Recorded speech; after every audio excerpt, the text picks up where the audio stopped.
নমস্কার বন্ধুরা, আপনাদের সবাইকে স্বাগত জানাই। আমি আজকে একটা ব্রেকফাস্ট রেসিপি নিয়ে চলে এসেছি।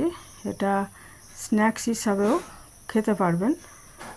রুটি সবজি আলাদা করে যখন বানাতে ইচ্ছে করে না, তখন এই ধরনের রেসিপি আমাদের ব্রেকফাস্টই বলুন, ডিনারই বলুন, এটা কাজে লাগবে। খেতে খুব ভালো হবে, অথচ পরিশ্রম কম হবে। এর জন্য আমি 1 গ্লাস চিড়ে নিয়ে নিয়েছি। যে কোনো চিড়ে নিয়ে এটাকে 3-4 বার করে আগে ধুয়ে নিতে হবে। ধুয়ে ময়লাগুলো বার করে দিয়ে তারপরে এটাকে কিছুক্ষণ রেস্টে রেখে দেবো, যাতে চিড়েটা একদম নরম হয়ে যায়।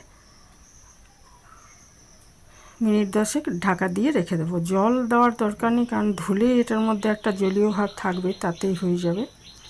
তো 10 মিনিট পরে আমি এটাকে ভালো করে একটু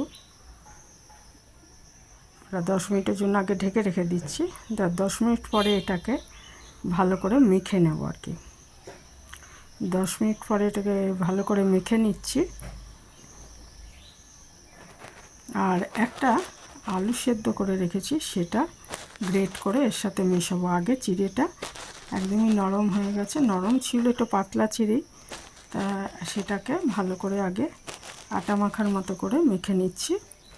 তারপর ওখানে সেদ্ধ যে আলুটা, সেটা গ্রেট করে এর মধ্যে দিয়ে দেবো। গ্রেট করে দিন বা এমনি হাতে মেখে দিন, যাই করুন, লাম থাকা চলবে না, সেইভাবে আর কি মেখে নিতে হবে। চিড়েটা মাখা হয়ে গেছে, এবার আলুটা সেদ্ধ আলুটা গ্রেট করে নিচ্ছি। আলুটা সেদ্ধ করে রাখতে হবে আগে। আর সকালে ব্রেকফাস্ট বানাতে হলে আলুটা আগের দিন সেদ্ধ করে রাখতে পারেন। তারপরে এটা করে নিয়ে মানে তাড়াতাড়ি হবে আর কি, ওই জন্য বললাম।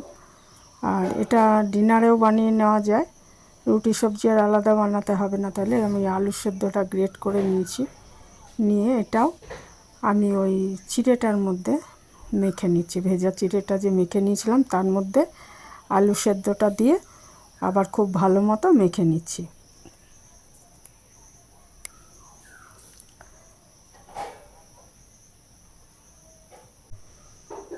আলু সেদ্ধটা দিয়ে মেখে নিচ্ছি। আর এখানে 3 রকমের মশলা, মানে আস্ত মৌরি 1/2 চামচের একটু বেশি নিয়েছি, একটু কালো জিরে নিয়েছি, আর একটু 1/2 চামচের বেশি, ছোটো 1 চামচ আর কি, জোয়ান নিয়েছি।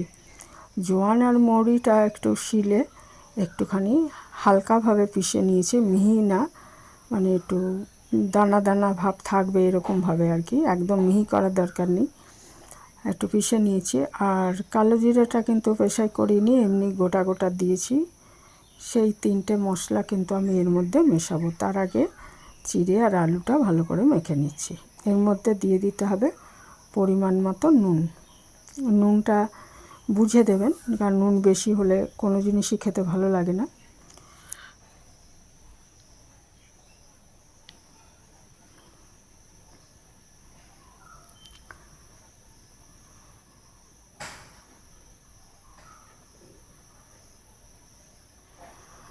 এখানে আমি পিঙ্ক সল্ট ব্যবহার করেছি, যে কোনো নুনই ব্যবহার করতে পারবেন। পিঙ্ক সল্ট থাইরয়েড বা সুগার যাদের আছে তাদের জন্য এই সল্টটা খুবই ভালো, সবার জন্যই ভালো, ওই জন্য আমি এটা ব্যবহার করার চেষ্টা করি।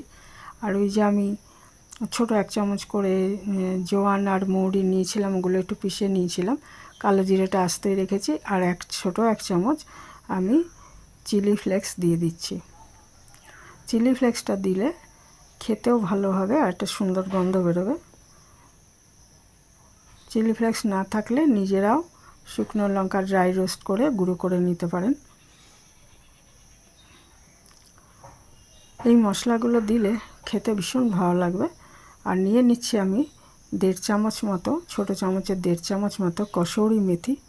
এটা দিলে কি হবে, যেমন টেস্টি হবে, কসুরি মেথি খুবই উপকারী জিনিস, আর খুব সুন্দর একটা গন্ধ হবে, আর খেতেও ভালো লাগবে।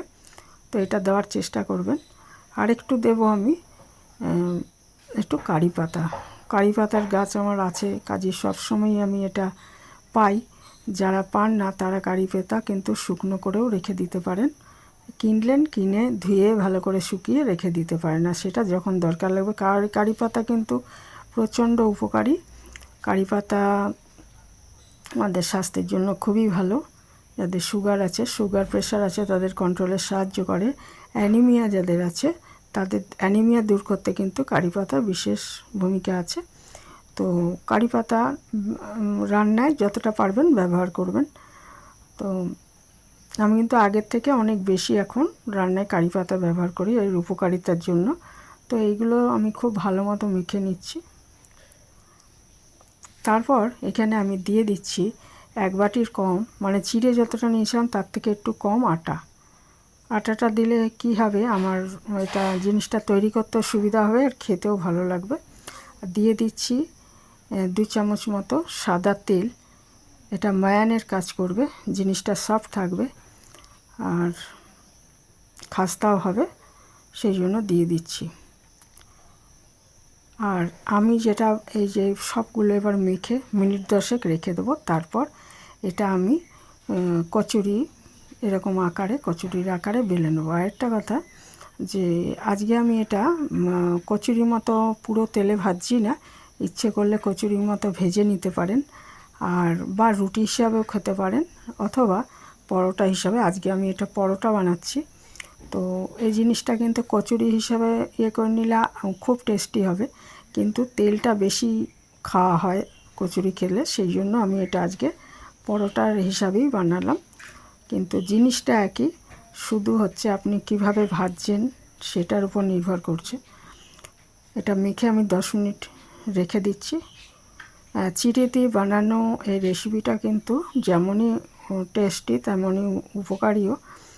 তো এটা ব্রেকফাস্ট বা স্ন্যাক্স হিসাবে ব্যবহার করতে পারেন। এই যে আমি এগুলো একটু বড় মতোই গোলাগুলো করেছি, ইচ্ছে করে আর একটু ছোটোও করতে পারেন। আর বেলতে হবে কিন্তু একটু মোটাভাবে, মানে একদম পাতলা নয়, একটু মোটা বেললে কী হবে, এটা জিনিসটা ফুলে উঠবে। কচুরি হিসাবে যদি ভাজেন তাহলে ভালো মতো ফুলে উঠবে। তো আমি এটা বেলাটা দেখাচ্ছি, একটা নিয়ে আটা দিয়েই বেলবো। একটু মোটা মতো বেলে নিচ্ছি, খুব বেশি পাতলা করব না। হয় এটা সাদা তেলে কচুরি ভেজে নেবেন, আর নয় পরোটার আকারে ভেজে নেবেন। পরোটা একটু তেলটা কম লাগবে। আর যাদের তেল একেবারেই চলে না, তারা এরকমভাবে বেলে এটা রুটির মতো সেঁকে নেবেন। সব রকমভাবেই খাওয়া যাবে। তো এইরকমভাবে আমি সবগুলো বেলে নিচ্ছি, বা 4টে করে বেলে করতে পারেন। তারপরে একটা ননস্টিক তাওয়া বসিয়ে আমি আগে এটাকে সেঁকে নিচ্ছি 2 পিঠ সেঁকে, তারপরে অল্প অল্প তেল দিয়ে, সাদা তেল দিয়ে ভেজে নিচ্ছি। তাহলেই আমার এটা রেডি হয়ে যাবে। শুধুই খাওয়া যাবে, এতটাই টেস্টি হয় খেতে। আর দরকার হলে একটু সস বা কোনো চাটনির সাথে খেতে পারেন, টমেটো চাটনি বা ধনেপাতার চাটনি বা পুদিনার চাটনি, এর সাথে খেতে পারেন। আর শুধুই ভালো লাগছিল খেতে, কাজেই এটা একবার বানিয়ে দেখবেন।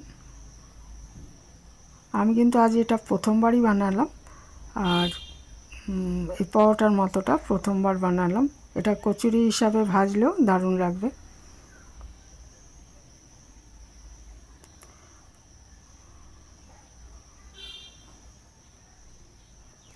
তো এই ছিল আমার আজকের রেসিপি, খুবই ভালো হয় খেতে। বন্ধুরা যারা কখনো এইভাবে বানাননি, তারা একবার এইভাবে বানিয়ে দেখতে পারেন।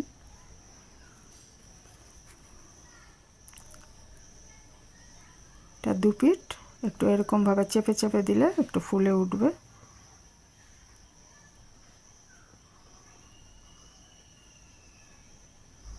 এইভাবে সবগুলোই ভেজে নিতে হবে।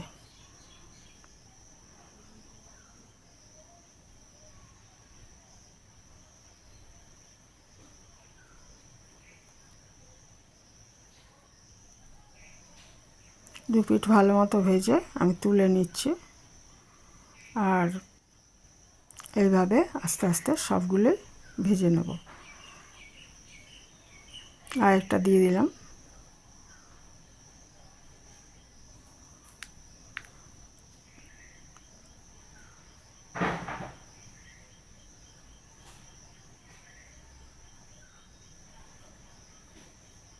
এখানেই শেষ করলাম। ভালো থাকবেন সবাই।